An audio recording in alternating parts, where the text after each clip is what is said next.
Pada tanggal 5 Januari tahun 1808, di zaman penguasaan Daendels terjadi perseteruan. Pembangunan jalan ini harus segera dilakukan. Dari Anyer hingga Panarukan harus segera dilaksanakan. Saya tidak mau tahu, segera buka akses untuk kelancaran pembangunan jalan ini. Tidak bisa, sebelum ada persetujuan dari pihak kami. Silakan pilih jalur lain. Tapi akses jalur ini yang saya mau. Naikkan tahta anakku.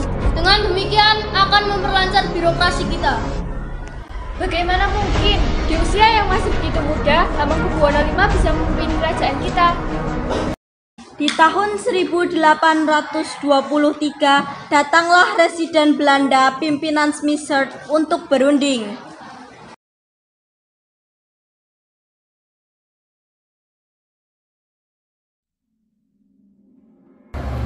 Lebih baik saya gantikan sementara posisi anak Sri Sultan Hamengkubuwono IV. Setelah beliau tumbuh dewasa, akan saya kembalikan. Dengan begitu, kehidupan rakyat pasti dijamin. Baiklah, namun masih ada harapan dari keraton yang dapat menjadi pemimpin. Apalagi dia masih keturunan Pakualam. Oke, bila Dad, saya sudah berbaik hati melakukan tugas berat ini, masih ada tolak. Baiklah, kalau memang tujuannya mensejahterakan rakyat, saya terima. Namun dalam kenyataannya, kepemimpinan Smitherd membuat rakyat menderita. Hingga muncul seorang bangsawan, putra dari Hamengkubuwono III, bernama Raden Mas Ontowiryo atau Pangeran Diponegoro. Pangeran Diponegoro ini tidak puas dengan melihat penderitaan rakyat karena kekejaman dan kelincahan Belanda. Mulailah Pangeran Diponegoro menentang dominasi Belanda.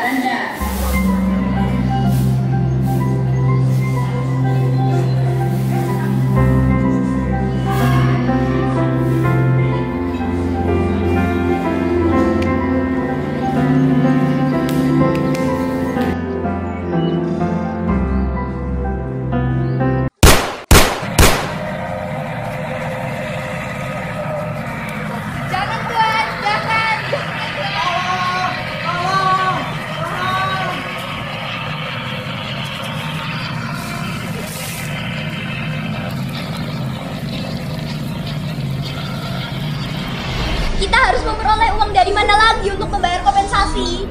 Entahlah, keuangan kita sudah mencapai kebangkrutan. Kita harus mencari siasat. Kalau begitu, kita manfaatkan saja Diponegoro. Dia memiliki banyak hubungan dengan sesama bangsawan. Baiklah, kita temui Diponegoro. Pihak keraton menemui Pangeran Diponegoro untuk meminta bantuan. Pangeran, pihak Belanda bersedia mengurusi semua tanah kita dengan membayar kompensasi sewa tanah. Mohon meminjamkan uang ke keraton. Baiklah, akan saya usahakan. Insya Allah ada jalan.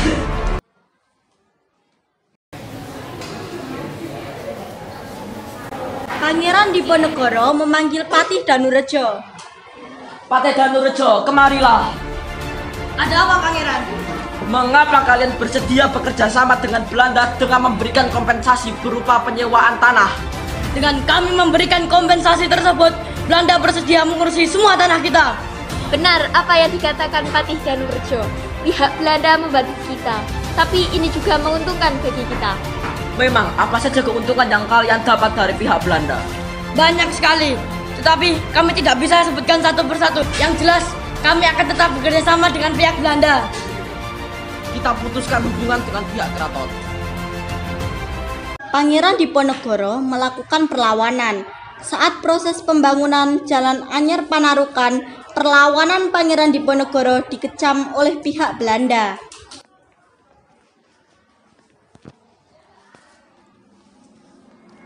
Segera perintahkan anak buah kita agar pemasangan patok segera dilaksanakan.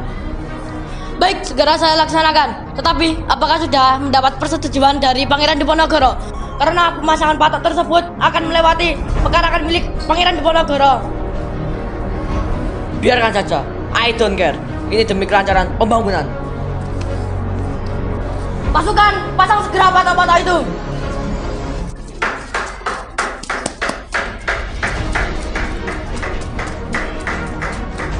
Setelah Pangeran Diponegoro tahu Beliau memerintahkan rakyat untuk mencabuti patok-patok tersebut.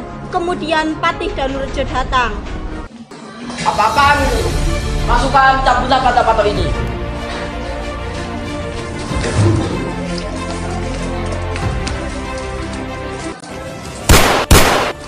Siapa yang menyuruh kalian untuk mencabuti patok-patok ini? Pasang kembali dengan benar. Jaga patok-patok itu.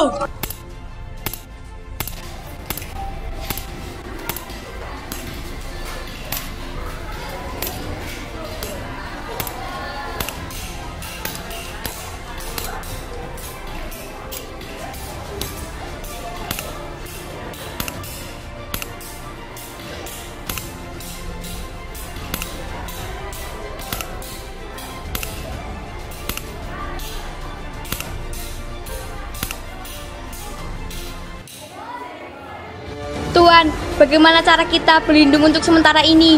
Lawan dulu sampai habis. Saya akan memikirkan gimana kita akan berlindung. Tetapi keadaannya semakin sengit dari serdadu Belanda. Mari kita buat benteng pertahanan di Gua Selarong. Kemudian, Pangeran Diponegoro menyusun siasat perang merencanakan untuk menyerang Keraton Yogyakarta dengan mengisolasi pasukan Belanda. Sebagai pemimpin, Pangeran Diponegoro didampingi oleh Pangeran Mangkubumi bernama Alibasa Sentot sebagai pengawas spiritual dalam perang ini. Sentot, sebaiknya kamu menyerang Belanda dari sisi bagian barat dan saya akan menyerang dari sisi bagian timur. Kita harus menyerang secara penuh semangat agar kita dapat memukul mundur Belanda. Sentot, kamu juga harus memukul mundur Belanda. Kalau tidak, pos-pos yang kita bangun di bagian barat akan dipenuhi oleh pihak Belanda. Akan kuusahakan, dengan izin Allah, kita dapat memenangi perang kali ini.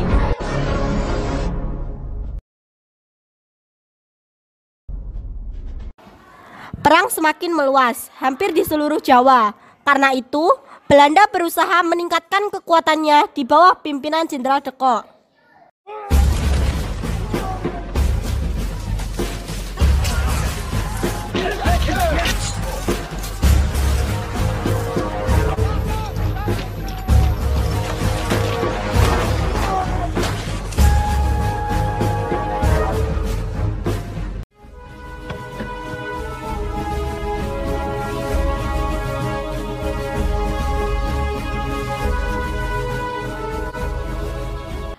Belanda menghancurkan pos-pos pertahanan pasukan Diponegoro. Kemudian pos Diponegoro dari Gua Selarong dipindahkan ke Dekso dengan pimpinan Alibasa Sentot. Alibasa Sentot berhasil mengalahkan Belanda di daerah bagian barat. Pasukan Diponegoro mendapat kemenangan. Pasukan, hancurkan bos-bos itu. Ayo pasukan, serang!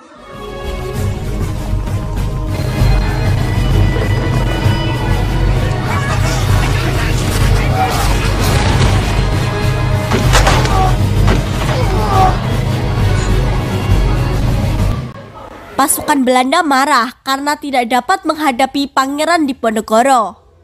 Bagaimana kalian ini? Menghadapi Diponegoro saja tidak becus. Kalau begini caranya, kita bisa habis dalam perang.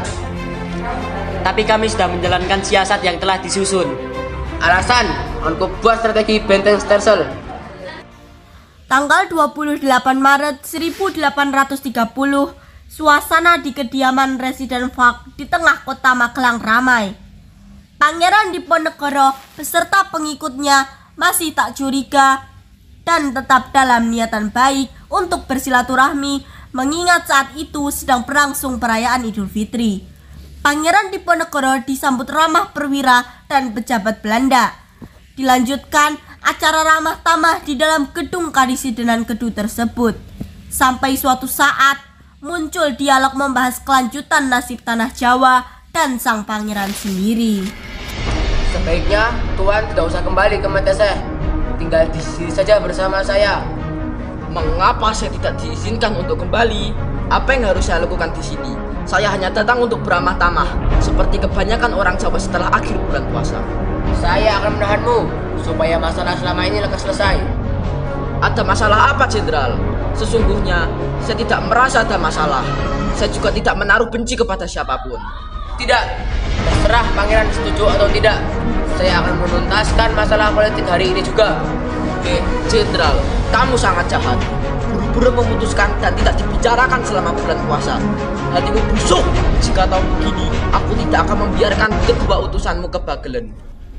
Pangeran Diponegoro menjelaskan bahwa dirinya tidak memiliki keinginan lain kecuali menyebarkan agama Islam di Jawa. Namun, Jenderal Deko meminta anak buahnya untuk menyiapkan pasukan. Jika begini situasinya, ini karena sifat jahatmu. Saya tidak takut mati. Sekarang tidak ada lagi yang tersisa kecuali dibunuh. Saya tidak bermaksud menghindarinya. Memang Tuan, saya tidak ada niatan membunuhmu, tetapi tidak tepat memenuhi semua keinginanmu di sini.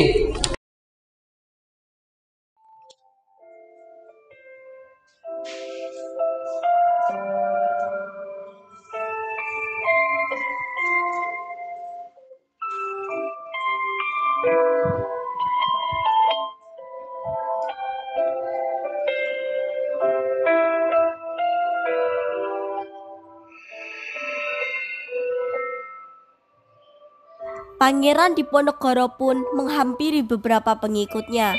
Semua tertunduk. Dia lalu mengambil secangkir teh dan meminumnya. Kemudian beranjak keluar.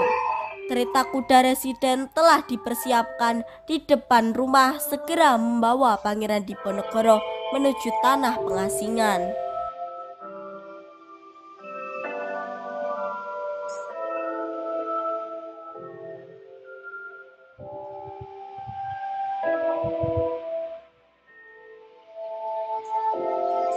Akhirnya, Pangeran Diponegoro dibawa menuju pelabuhan untuk diasingkan ke Sulawesi Selatan.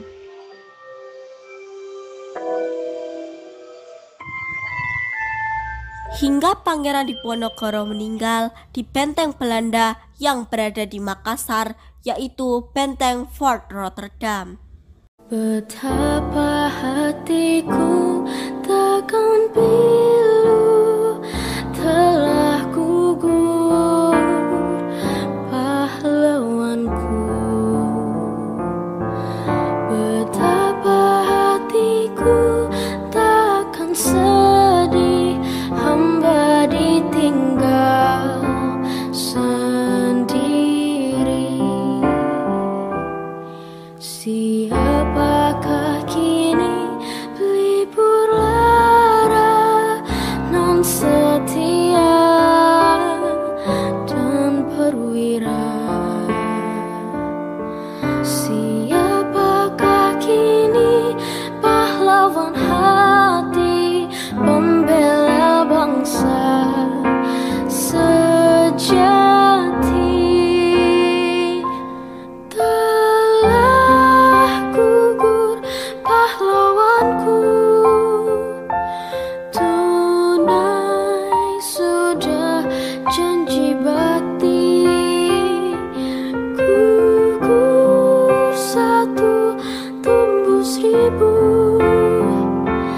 Tanah air jaya sakti.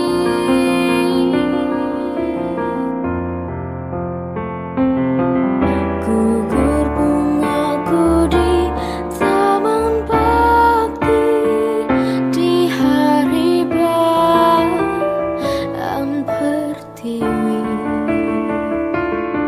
Harum semerbak menambahkan sari tanah air jaya sakti. Telah gugur pahlawanku, tunai sudah janji bakti. Gugur satu, tumbuh seribu.